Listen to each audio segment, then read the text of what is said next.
They get all that, did you? I wish I did. Welcome back to LOI Fan TV, guys. If you're new to the channel, please subscribe, and if you like the video, please leave a like. We'll try target 30 likes this video. You just missed that Ross was talking about his dodgy bowel and Thailand. So yeah, so we've a bit of that going on. But on the other hand, we've the dodgy national team. We do. Ireland won 2-1 last night against Bulgaria. We went 1-0 down to Petco, was it? Petkov, I think is how you pronounce it. Mm, And you're think so. watching, I thought yeah, it was Martin Petrov. Do you remember the fella who used to play for Man City? When I first saw it pop up, I was like, oh my proper God. No, Barclays. surely not. Like, it must be 50.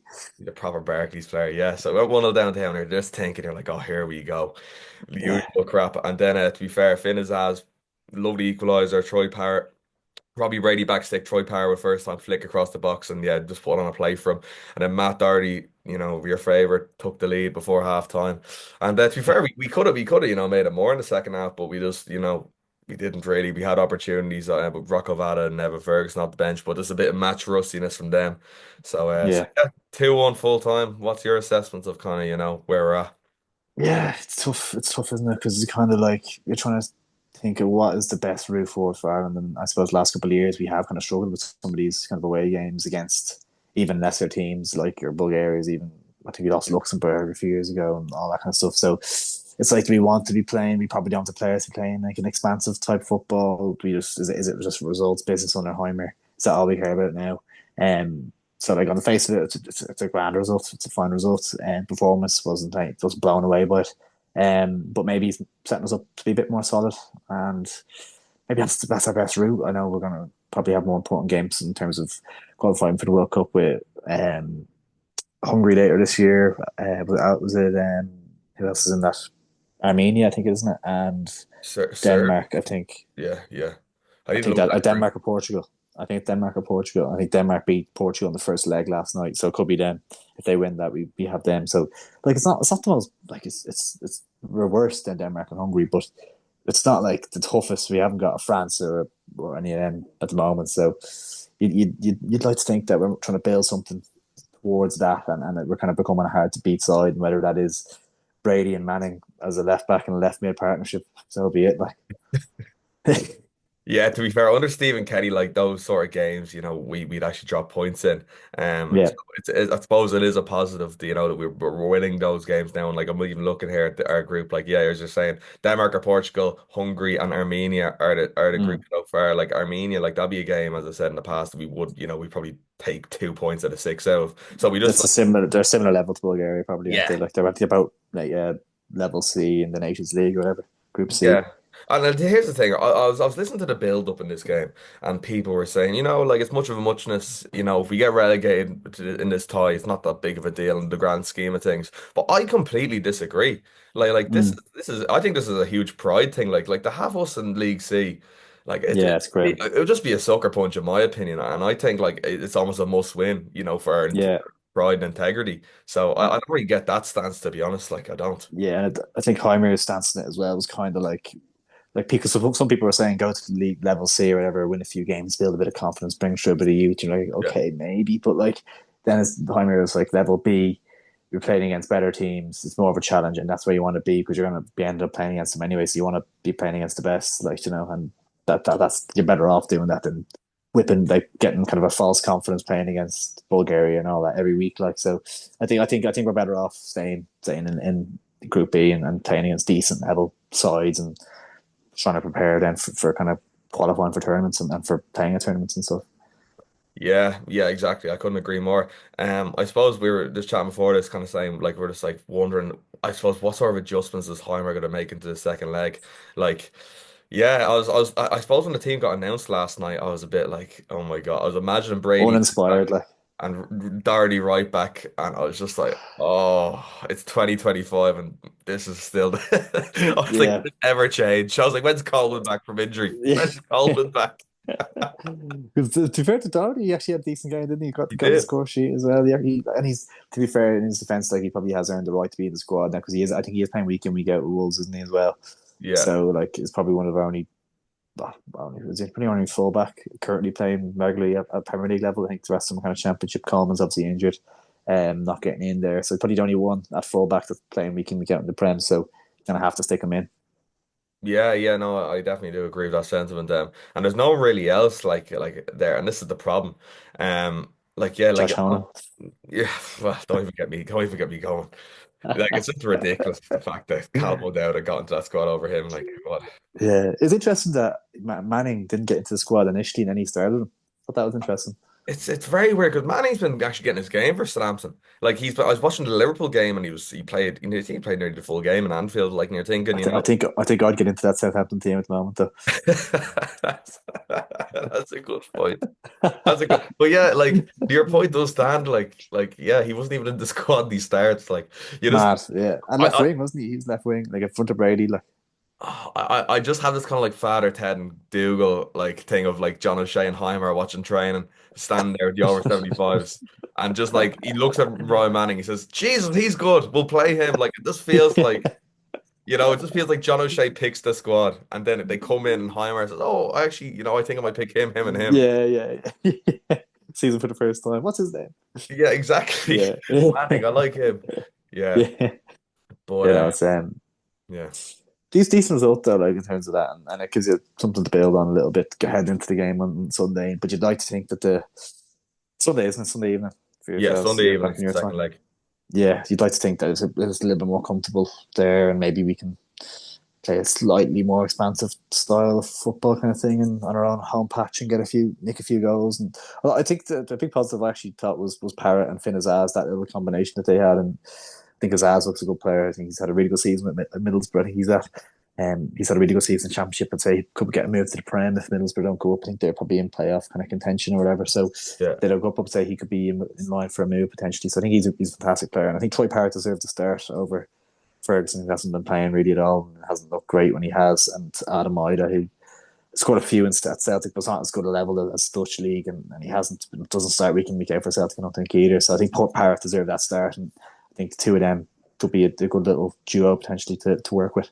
Yeah, I was reading they're saying the Parrot like could be in line, not maybe not this summer, but soon for a big move. Like he's really well regarded in AZ and he's playing as a number nine now. So that suits us Yeah, perfectly. And to be honest, I was watching Evan Ferguson come off the bench, like I'm worried about him. Like I don't know yeah. how his career is gonna go because he's at West Ham now and this is technically his second chance.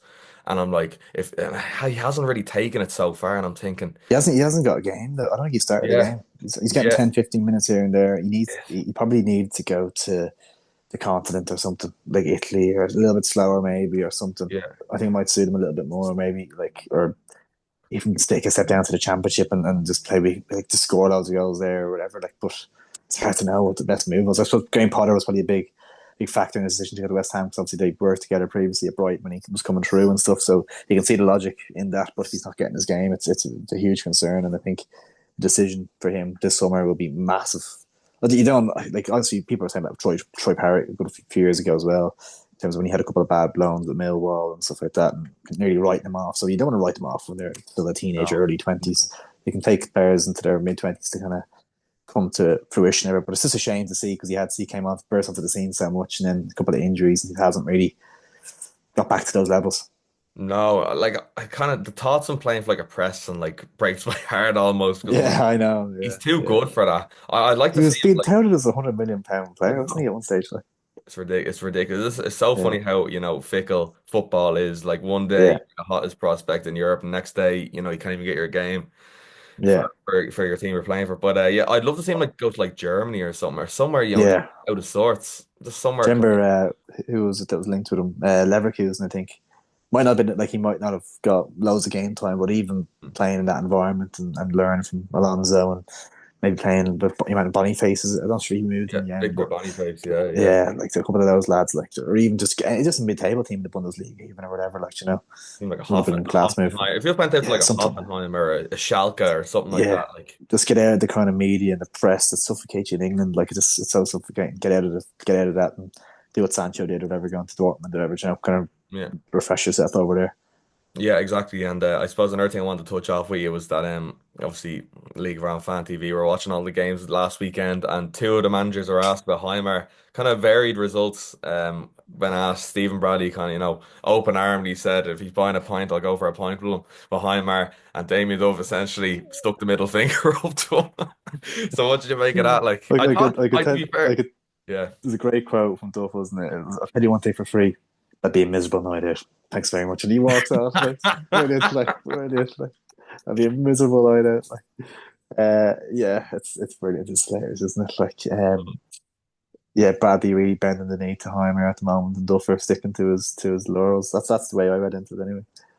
Yeah, I wonder if Bradley's stance was softened by, the Honohan, the Kenny kind of I comment. think so. And I think he kind of Heimer kind of probably might have reached out privately, or Bradley kind of maybe thought maybe I got the wrong end, not the wrong end of the stick, but Heimer, he's so new to it. He maybe a little bit lost in translation or something, and maybe came across a little bit harsh in the end or something. yeah, yeah, no, and I think maybe with Duffer, like, if I'm thinking, Shell's won the league and Heimer's not looking at my players sort of thing, there might be a bit of that as Yeah, well involved. Um, but yeah, I think Duff's so I think Duff's done with the FBI though. I think yeah, after being involved with it himself and not going too well, and then, of course, obviously, he had the comments last year that he came back, like raise habits down to the ground, whatever it was, and he came back and apologized for that. So I think he's just kind of done with talking about it. Do you know what I mean? I think he's just like nothing's really going to change for the minute. So I think he's just fed up with it, and I think I don't think it's worth his time. And it's kind of funny. It's like 100% Shelburne. I've no time for anything else. No time for anything else. It's just Shelburne. That's it. Like it's so sure. funny. Like It's so funny for a fella that has 100 caps, like, for his yeah, country. He's just so you'd swear he was English, like the way he goes on yeah. it. Shut you, like.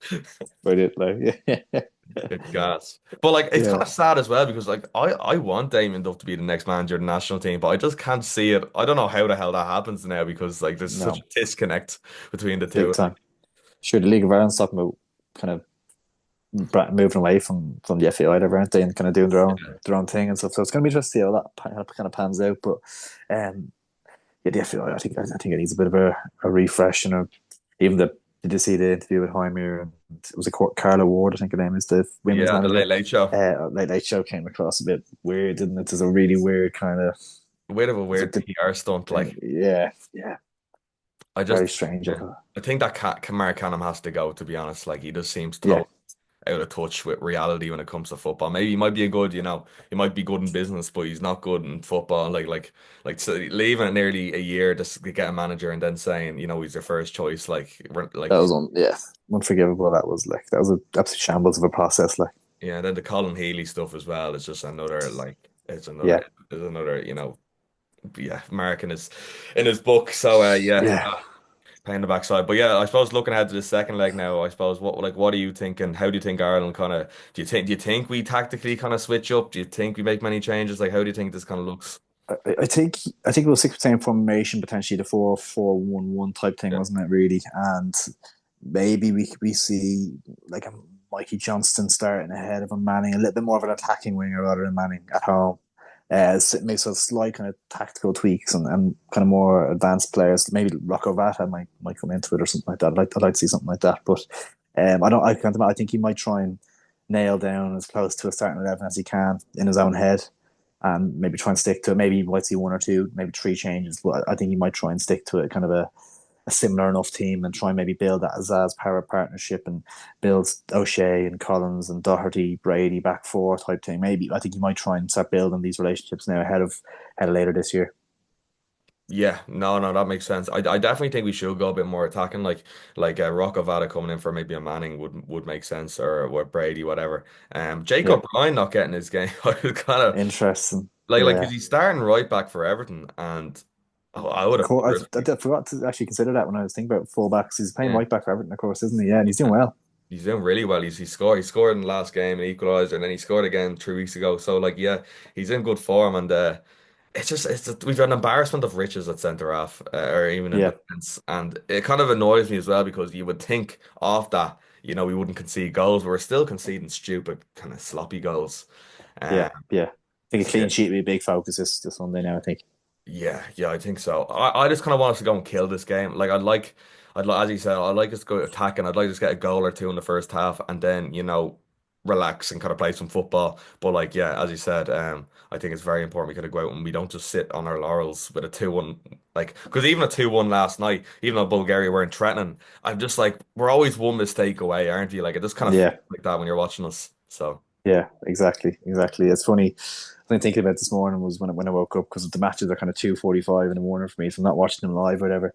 Yeah, And the last few weeks since League of Ireland's on, Shells are playing. I'm waking up with like a sick sense in my stomach. I'm nearly waking up during the match, and like I can't go back and sleep till the game's over. yeah. I'm trying to watch it back the next day, but I'm on live score for like half an hour watching the end of the game, whatever.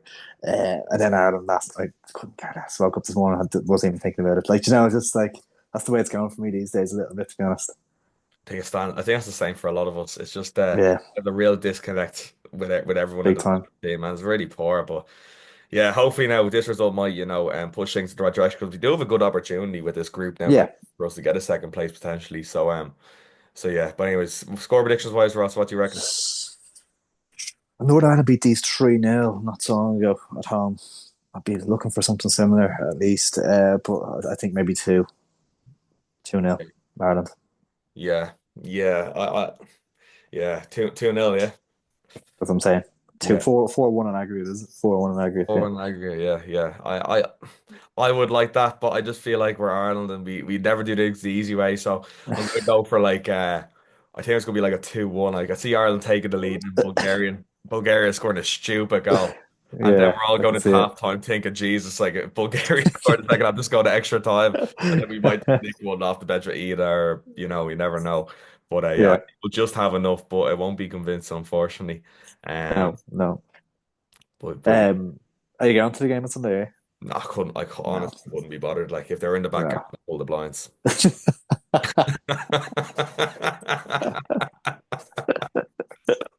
Oh, I'll do the same to be fair. Yeah, I wouldn't be fussed now on this at all, to be honest. No, Fair play to the fans who went out to Bulgaria. 100%. Thousands of fans. Yeah, Jesus. Yeah, You could hear them as well. You could hear them in voice. Like there's some goers like through thick and thin. yeah. Really like fair play. Yeah, you'd rather go to the away game for just a night out than get Yeah, away for and a bit for a of a few win nights. maybe. Yeah. But yeah, and then the home games, yeah, whatever. But hopefully the Viva. I'll be interested to see if it sells out or what the attendance be like as well. Actually, I don't think they're doing their usual match packages with this, so there's a bit of an incentive there to kind of just mm. go and actually I was laughing at the new fixtures they announced. Remember they were saying I don't know if you saw this, Senegal and Luxembourg are coming I to the did see that. Oh, I Yeah, was laughing. I was like, the FAI have their budgeting problems and they're going away to Luxembourg. Like, I was like, the most expensive place in Europe, out yeah, Switzerland. yeah. I went to the game in Luxembourg a couple of years ago, Oh, did you? Yeah. and yeah, great crack. We won 3-0 out there, That was a great and game. Yeah, yeah, yeah, great game, and it was like proper. Like, oh, Stephen Kenny's going to make this work. Like, we're going to qualify for everything, and he's the man. And then it kind of obviously fell apart after that. But that was a great night. And it's a lovely little stadium, actually. It's a nice little spot, but it is pricey. Yeah, it's a pricey, pricey yeah. spot. Yeah, and it's But Senegal. Senegal's a cool one. That's a deadly one. Do you see That's a yeah, deadly game. yeah, yeah. I wonder.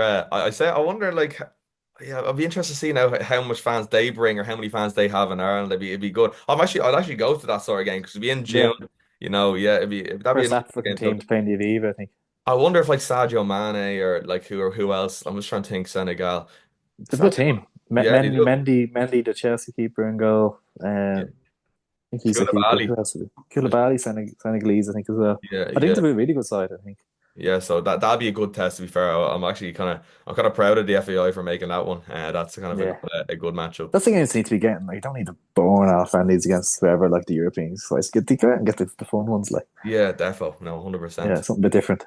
Defo. But yeah, guys, that's it for us. That was our kind of Bulgaria versus Ireland review and looking ahead to the second leg. So yeah, if you like the video, please leave a like. We're going to try to get to 30 likes. So yeah, we're gonna shoot for that. And then if you're new, please subscribe. Much appreciated. So yeah, Ross, thanks very much as always.